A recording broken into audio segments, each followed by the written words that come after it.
My brothers and my sisters, what do you do when there is nothing humanly possible that you can do about a situation? How do you handle a situation that you know that in your own power you cannot and will not change? What is it, my brother and sister, that is tearing you apart right now?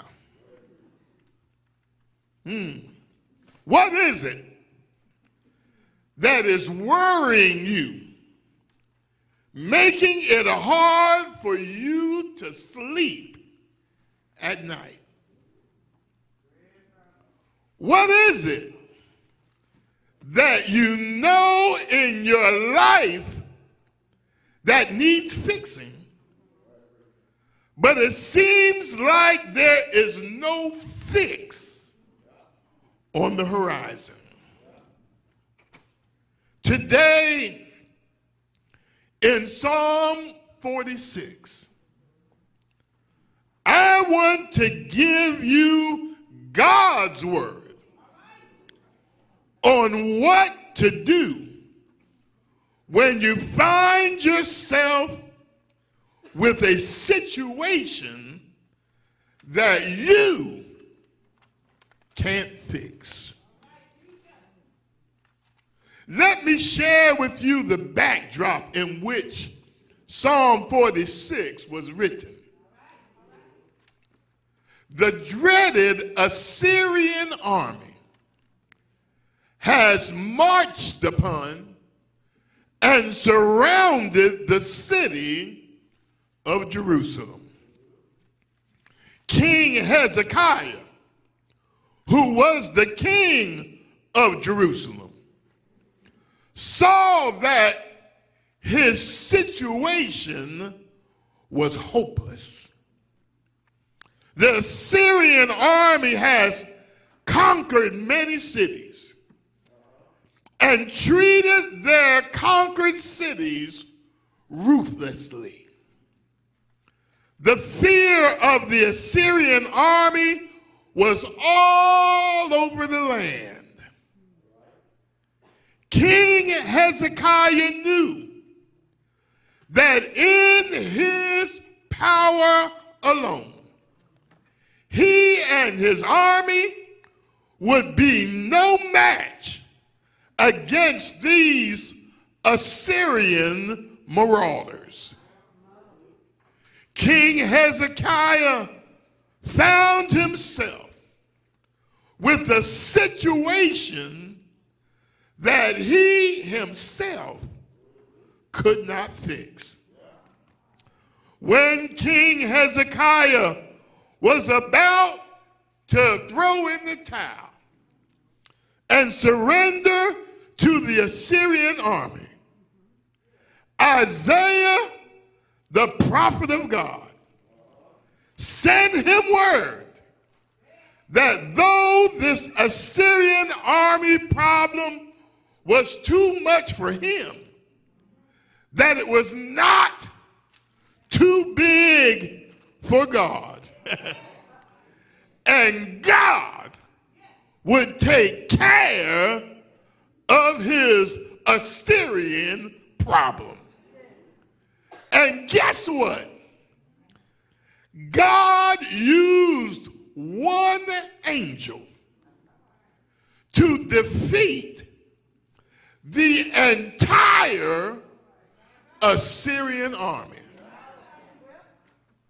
So Psalm 46 was written to commemorate how God was a refuge for his people in the time of trouble.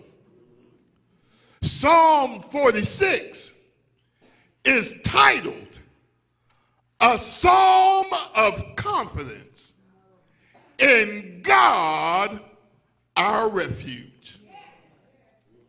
Now, when Psalm 46 opens, the psalmist and the entire community of believers are singing, God is our refuge and strength, an ever-present help in trouble. Fred, I have discovered that it is easy to sing the praises of God after God has delivered us out of a situation. When we have come through trouble, it is a lot easier to give God praise and glory. But deacons, what happens when we find ourselves in a situation that appears to be humanly unfixable? I want to know, can we sing the praises of God when it seems like we are stuck in an unfixable place? The believers are singing, God is our refuge and strength, an ever-present help in the time of trouble. And check out what they sing in verse 2. They sing, therefore we will not fear.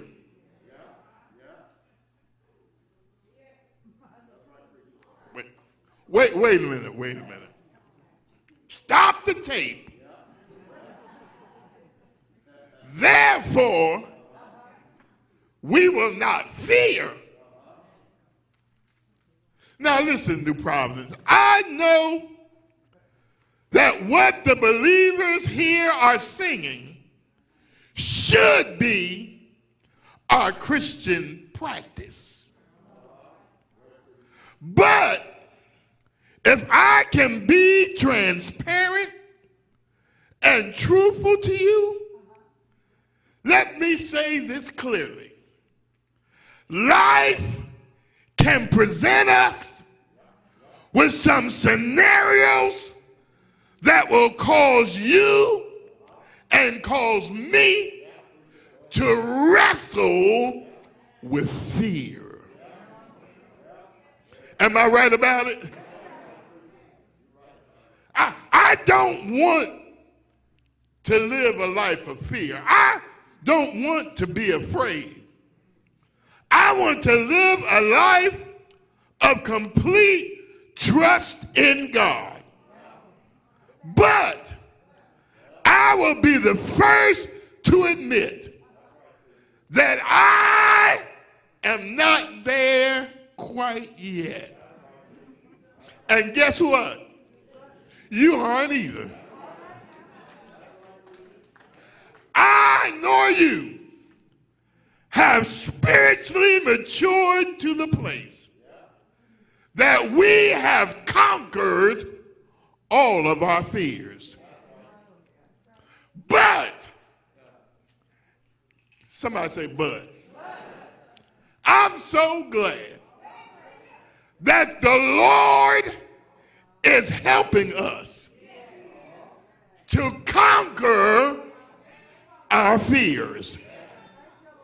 He is teaching us to let go of the things in our life that he knows that we can't fix.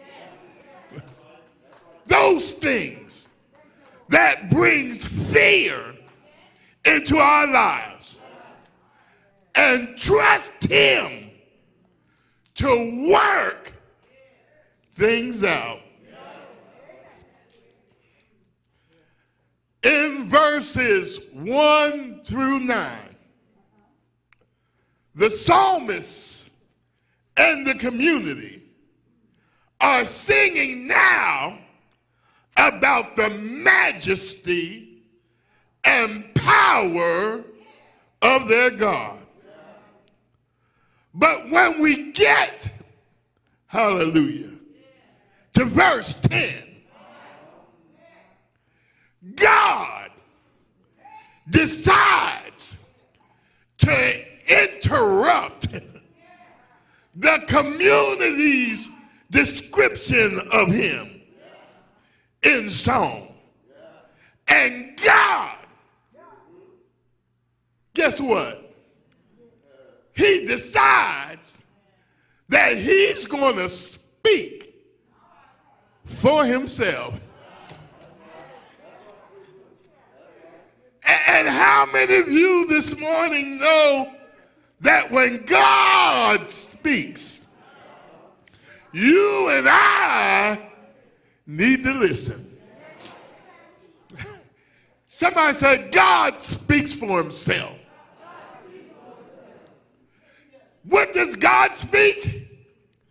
In essence, he speaks to his people that he knows that they have just faced a situation that they thought there was no fix to. But God says, when you run into these kind of situations, I want you to be still and know that I am God. Lord, have mercy. God speaks himself. And he says, I will be exalted among the nations. I will be exalted in the earth. So, my brothers and sisters, I believe that verse 10 of our scriptural text today teaches us two things that God says for us to do when we find ourselves with a situation that we can't fix. Can I tell you what God says? First of all, God would tell us to be still. Come on now, come on now. Somebody say, be still. In other words, God says, when you run into a situation that you can't fix, he says, chill.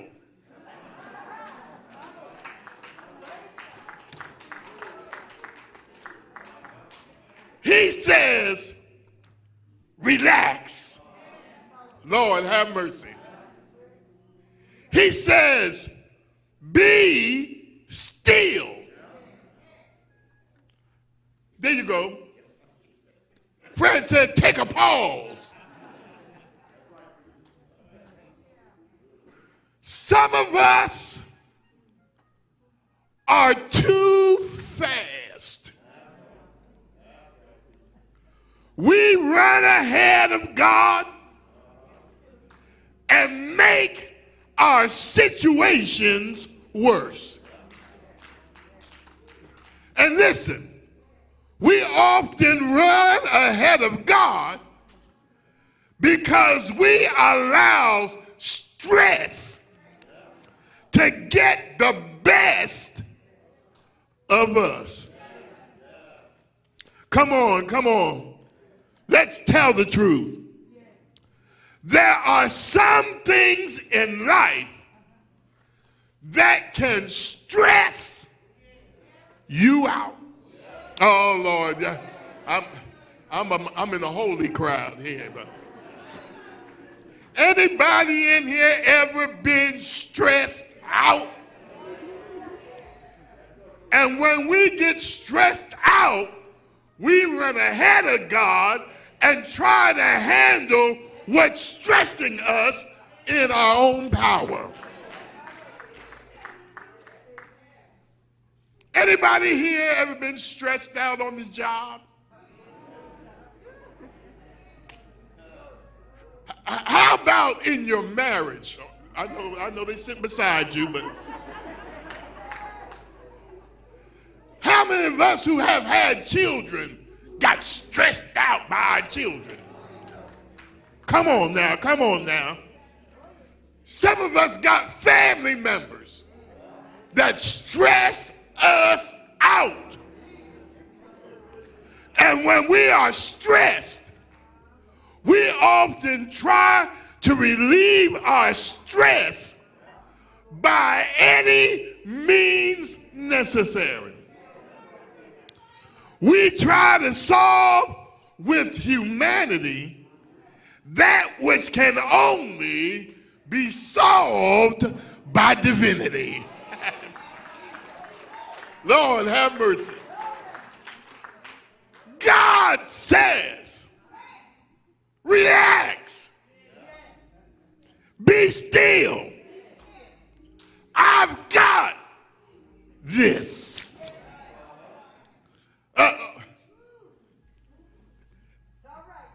The word be still in Hebrew is a military term called Rapha, which means withdraw and drop your weapon.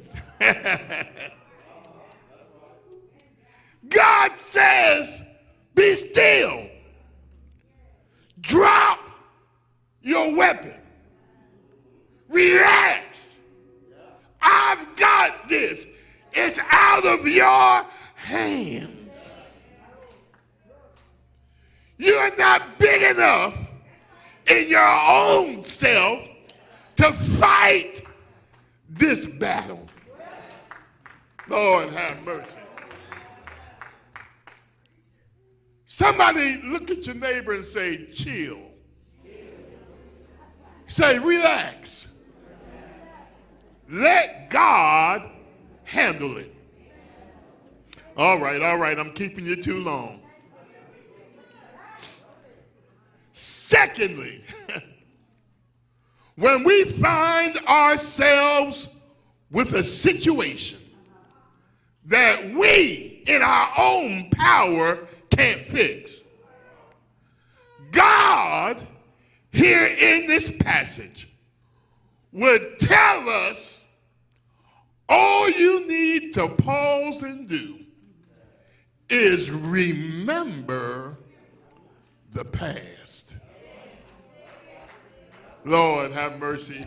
Thank you, Lord. Thank you, Lord. Pastor Wood, what am I to remember? I already read it. I read it in verse 1. God would say, remember that I am your refuge. You know what a refuge is? A refuge is a place to which we can go quietly for protection.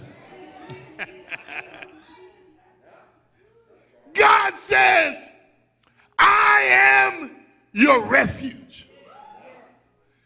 And when times come, when situations are out of your hands, run to me and I will help you deal with the situation.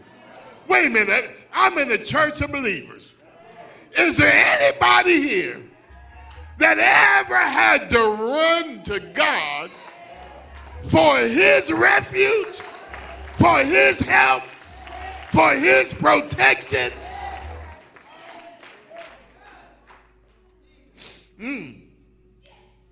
God says, first, Remember, I am your refuge. But secondly, I'm not only your refuge, but I am your strength. Have you ever tried to fix something, and in the middle of you trying to fix it, you ran out of strength and had to call on the name of the Lord for help? Come on, come on, come on now, come on. Come on, let's testify. If it wasn't for God releasing his strength in times of weakness, we would have never pulled through the situation. But thank God that he will release to us his strength. God says, wait, I'm not just your refuge. I'm not just your strength. But guess what? I am an ever-present help in the time of trouble. You know what God is saying there? He's saying, even before the situation manifests itself, that he is already behind the scene working things out for your good and for his glory. Lord.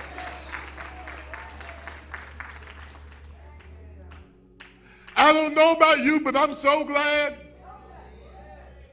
that the God I serve is an ever,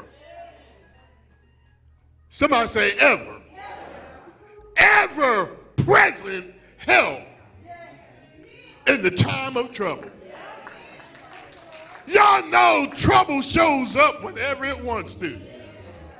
But guess what? No matter when trouble shows up, you can count on God is already there. He's there to help you manage and deal with your trouble.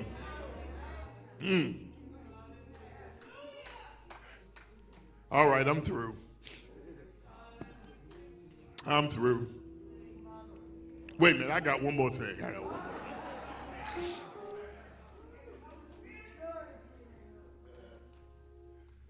God says that when you run into situations that you can't fix, remember that he is your refuge. He is your strength. He is ever present to help us in the time of trouble. And then, Fred, this just blesses me. God says, I will be exalted among the nations. I will be exalted in the earth. What are you saying, God? This is what I'm saying. I'm saying I'm going to always win. Oh, Lord, oh, Lord.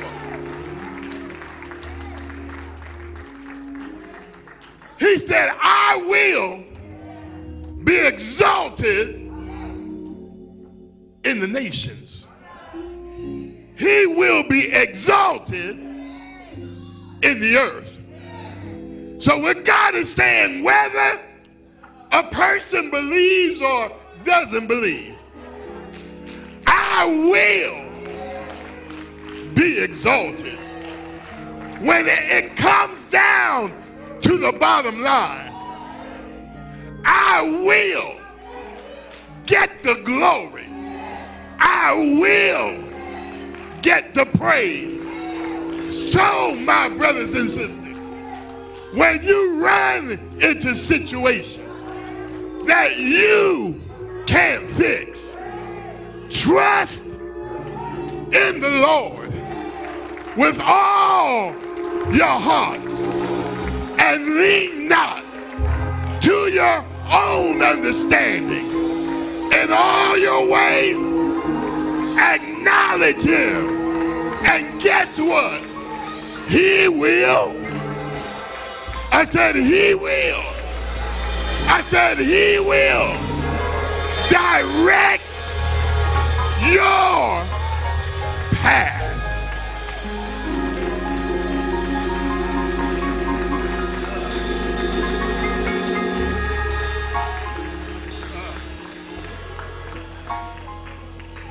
I don't know about you, Travis. I had some situations in my life that I couldn't fix.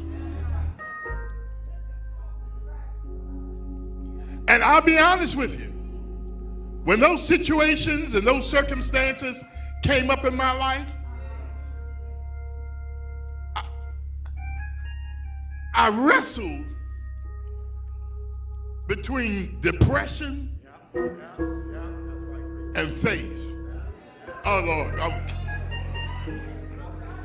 I wrestled between depression and fear and my faith. But God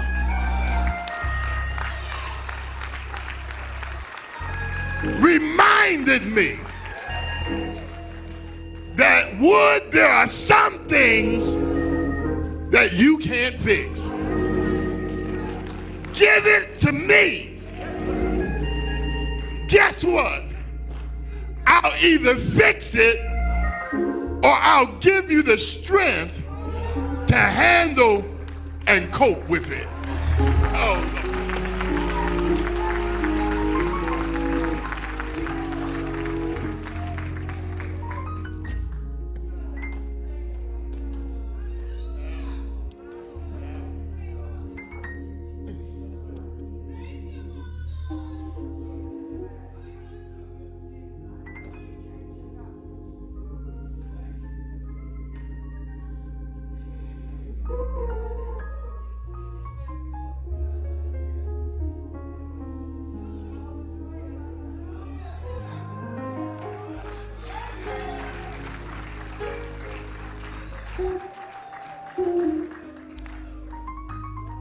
Some of my trials and tribulations, there's no way that I could handle it in my flesh.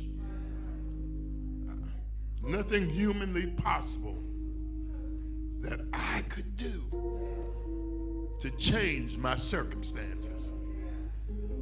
But God